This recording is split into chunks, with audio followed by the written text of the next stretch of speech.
Varicose veins కి సరైన చికిత్స కోసం సంప్రదించండి ఎవిస్ హాస్పిటల్. నమస్తే రమ్మగారు. నమస్తే జయ. రమ్మగారు, మనము దేవాలయాలు, వాటి యొక్క స్థల పురాణం, వీటి గురించి మాట్లాడుకుంటూ ఉంటాం కదా. నరసింహస్వామి దేవాలయం ఏదైనా ఒకటి చెప్పండి. మీకు చాలా ఇష్టం కదండి నరసింహస్వామి? చాలా ఇష్టం. మా ఇలవేల్పు పుట్టింట్లో, మా అత్తవారింట్లో కూడా నరసింహస్వామి అని అంటారు. మన ప్రఖ్యాతమైన నరసింహ క్షేత్రాలంటే మనకి చుట్టుపక్కల మన అన్ని ప్రాంతాల్లో ఉన్నాయి. మనకి ఇక్కడైతే హైదరాబాద్లో యాదగిరి గుట్టే కదా మనకి అద్భుతమైన క్షేత్రం. మనం చూసాం ఇంతకుముందుకు వేదాద్రి, మంగళగిరి, అంతర్వేది, తర్వాత అహోబిలం, కదిరి ఇక్కడ మనకి దగ్గరలో ఉన్నది. దగ్గరేం కాదు, అది కూడా బెంగళూరు రూట్లో ఉందనుకో.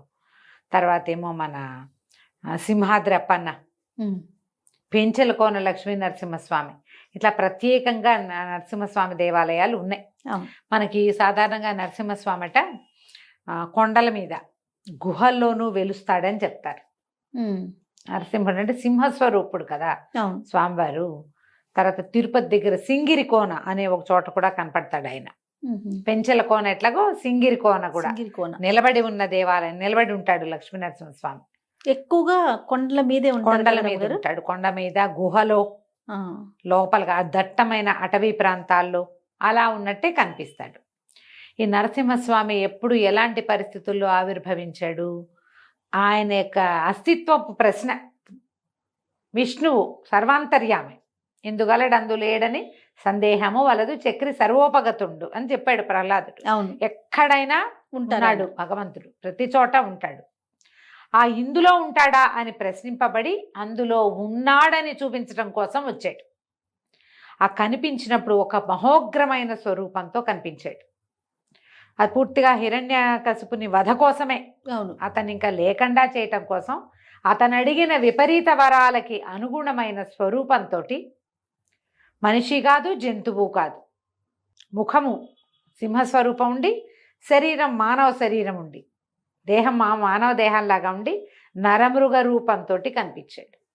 ఈ నరమృగ రూపంతో ఉన్నటువంటి స్వామిని ఏదైనా ఆపత్కాలంలో గనక తలుచుకుంటే, యుద్ధ సమయాలలో అలాంటప్పుడు ప్రత్యేకంగా తలుచుకుంటే కనుక మనకి విజయం లభిస్తుందని, ఆయన మనతో ఉంటాడని చెప్తారు. మనం ఆంజనేయ స్వామిని స్మరించినట్టుగానే నరసింహస్వామిని కూడా అట్లాగే. అయితే అహోబిలం గురించి చెప్పుకుందాం. ఈ అహోబిలం అంటే బిలం కాదు, ఇది యాక్చువల్గా అహోబలం అన్నారట దేవతలు స్వామిలో ప్రత్యక్షమైనప్పుడు. హిరణ్యకశిపుడు కొన్ని వేల సంవత్సరాలు తపస్సు చేసి అద్భుతమైన బల సంపత్తి కలిగిన వాడు అతను. అతన్ని సంహరించడానికి అతని కంటే పెద్ద స్వరూపంతో వెలిశాడు. అంత పెద్ద ఆకారం కలిగిన హిరణ్యకశిపుడిని ఈడ్చి తన చేతులతోటి కాళ్ల మీద పెట్టుకుని సంహరించగలిగాడు. మహాబలవంతుడు నరసింహస్వామి. అహోబలం అన్నారు. అది అహోబిలం కింద క్రమంగా అలా మారింది. ఈ అహోబలం అని స్వామిని కీర్తించినటువంటి ఎక్కడ ఇది జరిగిందో ఈ సంఘటన, ఆ ప్రాంతమే ఈ అహోబిల క్షేత్రం అని చెప్తారు. అది కరెక్ట్గా ఎక్కడుంది? నల్లమల్ల అడవులు. ఈ నల్లమల్ల అడవుల తాలూకు ఆ శిఖరాల తాలూకు పైభాగమేమో వెంకటేశ్వర స్వామి, మధ్య భాగం నరసింహస్వామి, ఈ అటవీ ప్రాంతం తాలూకు తోక భాగం మల్లికార్జున స్వామి అని చెప్తారు. ఇటు పై భాగం ఇవన్నీ నల్లమల, అక్కడి నుంచి ముందుకెళ్తే కదా శేషాచలం కొండలు, అడవులు అవన్నీ. పైనేమో వెంకన్న ఉన్నాడు, మధ్యలో ఈయన ఉన్నాడు నరసింహస్వామి, తోక భాగంలోనే మన శ్రీశైలం ఉంది. ఇట్లా ప్రత్యేకంగా చెప్తారు. నరసింహస్వామి తాలూకు ప్రత్యేకమైన స్వరూపాలన్నీ కూడా మనకి అహోబిలంలోనే కనపడతాయి. ఎగువ అహోబిలం, దిగువ అహోబిలం అంటారు. అవును, మొత్తం 9 దేవాలయాలు ఉన్నాయి అక్కడ. ఒకచోటే లేవు, విడివిడిగా ఉన్నాయి. కింద మనకి లక్ష్మీనరసింహస్వామి ప్రసన్నమైన స్వరూపంతో, అమ్మవారు అమృతవల్లి తాయారు ఆమె ప్రత్యేకంగా, తర్వాత ఆండాళ్ళ సన్నిధి ప్రత్యేకంగా ఇట్లా కనపడుతుంది. అంటే పురాతనమైంది తెలుస్తుంది జయ, ఎంత పాతదో. అవునండి. ఎగువ అహోబిలానికి నడిచి వెళ్ళటానికి, పైకి వెళ్ళటానికి కర్రలు పుచ్చుకుని వెళ్ళాం. నేను వెళ్ళి దాదాపుగా 10 సంవత్సరాలు అయింది పైనే. అప్పుడు ఈ డోలి వాళ్ళు ఎవరో వచ్చారు. డోలి వాళ్ళు మావాడు ఇంతున్నాడు అప్పటికి, అక్కడికి 8 ఏళ్ళు, నేను వెళ్ళే 12 ఏళ్ళైనా అయిందేమో. 10, 11లో వెళ్ళానా అంతే అనుకుంటా బహుశా. చిన్నపిల్లాడు వాడు శుభ్రంగా ఎక్కేసాడు జామ్ అని. మేము వెళ్ళేటప్పుడు మాకు ఒక గైడ్ దొరికాడు, వాడు 7th క్లాస్ పిల్లవాడు. నేను చూపిస్తాను గుళ్ళని అన్నాడు. మేము ఆ ట్రిప్లోనే 5-6 చూసేసాం. కొంచెం దూరంగా ఉన్న 3 దేవాలయాల్ని మేము చూడలా, ఇక్కడ పరిసర ప్రాంతంలో ఉన్న వాటిని చూసేసాం. ఒక 1.5 డే కనీసం పెట్టుకుంటే మొత్తం అన్ని cover నవనారసింహుల్ని 9 దేవాలయాల్ని కవర్ చేయొచ్చు.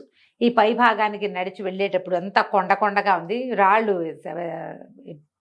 అంటే ఏమంటారు మెట్లు అంత వెసులుబాటుగా లేని ప్రాంతం. పైకి వెళ్తే పైన ఒక దేవళంలాగా ఉండి నరసింహస్వామి కనపడతాడు మనకి దేవళంలో. అక్కడికి వెళ్ళాక నిమ్మకాయ నీళ్లు కలిపినటువంటి పానకం ఇస్తారు, అక్కడ కుండల్లో పెట్టి ఉంటుంది పైన. అక్కడ ప్రత్యేకంగా వెళ్తుంటే కూడా మనకి రక్తకుండము అవి కనపడతాయి. స్వామివారి చేతులు కడుక్కున్నట్టు అక్కడ హిరణ్యకశిపుణ్ణి సంహరించిన తర్వాత ఆయన చేతులు కడుక్కున్నది రక్తకుండం కనపడుతుంది. అక్కడి నుంచి అమ్మవారట మన మేడి పళ్ళని పెట్టిందట ఆయన వేళ్ళకి. ఏంటంటే ఇతను హిరణ్యకశిపుడు రాక్షసుడు కదా, అతని దీనివల్ల విషపూరితాలలాగా అయిపోయి వేళ్ళంతా మంటలు పుట్టినాయట స్వామికి. వేళ్ళు గోళ్ళు మండిపోయినాయట. అందుకని ఆయనకి శాంతి కలగజేయటానికి మేడి పళ్ళని పెట్టిందట చల్లబరచడం కోసం. అది కూడా ఒక చోట రాసి కనపడుతుంటుంది చరిత్ర. పైన ఉగ్రస్తంభం అని ఒక స్తంభం కనిపిస్తుంది. బాగా పైకి వెళ్ళాలి. నేను వెళ్ళాల, పిల్లలు వెళ్ళారు. మావాడు వెళ్ళినప్పుడల్లా అక్కడికి వెళ్తూ ఉంటాడు. ఆ పైకి ఎక్కడం కూడా కష్టమే, కొంచెం ఎక్కగలిగే వాళ్ళు వెళ్తే వెళ్ళగలుగుతారు. ఆ పై దాకా వెళ్ళి ఆ ఉగ్రస్తంభాన్ని కూడా చూసి వచ్చాడు. మనకి వెళ్తూ ఉంటేనే దారంతా ఎలా పెద్ద పెద్ద కట్టడాలుగా కనపడుతుంది. అంతా పడిపోయినవి, విరిగిపోయినవి, పాత పడిపోయినవి, శిథిలావస్థలో ఉన్నవి అట్లా కూడా కనిపిస్తాయి. అదొకటి ప్రత్యేకంగా కనపడుతుంది మనకి. విజయనగర సామ్రాజ్యం తలకు వాళ్ళు కృష్ణదేవరాయల కాలం తర్వాత రామరాయలు నిర్మించిన దేవాలయాలు కూడా ఉన్నాయి. కొంత భాగం వాళ్ళు, కొన్ని మండపాలు వాళ్ళు నిర్మించారు. కాకతీయుల చివరి రాజు అయినటువంటి ప్రతాపరుద్రుడు ఆయన నిర్మించినవి కూడా కొంత భాగాలు కనిపిస్తాయి. కొన్ని శాసనాలు అవి ప్రత్యేకంగా కనపడతాయి. చిరుతపులుల సంచారం ఎక్కువగా ఉందని మేము ఫస్ట్ టైం 14 ఏళ్ల క్రితం వెళ్ళినప్పుడు మేము పైకి వెళ్ళాం. మళ్ళీ అది దిగొచ్చేసాక మళ్ళీ ఇంకో పక్కకి ఇంకో కొండ ఎక్కాలి. ఈసారి మెట్లు కొంచెం ఇంకో కొండ మీద ఇంకొక స్వామి ఉన్నాడు. అక్కడికి వెళ్ళినప్పుడు కొంచెం మెట్లుగా పర్వాలేదుగా మెట్లు ఉన్నాయి. ఇదంతా దిగొచ్చి మళ్ళీ ఈ పక్కకి వెళ్ళామన్నమాట. ఎక్కి దిగి చేయాలి. ట్రెక్కింగ్కి అత్యంత అనువైన ప్రదేశం. దేవాలయం పురాతనంగా కనపడుతుంది. లోపలికి వెళ్తుంటే మనకి ఈ వంటశాల వాటి పక్కన చిరుతపులు వచ్చిందట అక్కడికి, అందుకని పైకి వెళ్ళనివ్వటం లేదన్నారు. మేము మళ్ళీ వెళ్ళినప్పుడు రెండోసారి, అంటే ఈ మధ్య ఒక 3-4 ఇయర్స్ బ్యాక్ చిరుతపులి కుక్కని చంపేసిందట వంటశాల మీదుగా వచ్చి. అదంతా అడ్డుకట్టేసరి పైకి వెళ్ళనివ్వటల్లా. అడవులు అవటం వల్ల ఆ ప్రమాదం కనపడుతుంది అప్పుడప్పుడు మనకి. అక్కడే ఉండడానికి అంత పెద్ద సాధనాలు ఏం లేవు. కానీ మీరు నరసింహ క్షేత్రాలు ప్రత్యేకంగా చూడదలుచుకుంటే అన్నిటికంటే అత్యద్భుతమైన క్షేత్రము, ఒక సాహసోపేతమైన ఒక చిన్న యాత్రలాగా అవ్వగలిగే అవకాశం ఉన్నది మాత్రం అహోబిలమే. కింద ముందు వెళ్తుంటేనే అడవిలో రైట్ సైడ్ ఒక గుడి, ఈయన ఇక్కడ ఒక స్వామి ఇక్కడ కనిపిస్తాడు. ఇక్కడ దేవాలయాలు కూడా విపరీతంగా విచిత్రంగా కనిపిస్తాయి పేర్లు. కారంజము, అట్లాగా ఛత్రవట స్వామి, అట్లా వేరే వేరే దేవాలయాలు. ప్రతి స్వామికి వేరే వేరే పేర్లు. ఇంకొక విశేషం ఏంటంటే ఈయన 45 రోజుల పాటు యాత్రకు వెళ్తాడు స్వామి. పార్వేట ఉత్సవం అని చేస్తారు.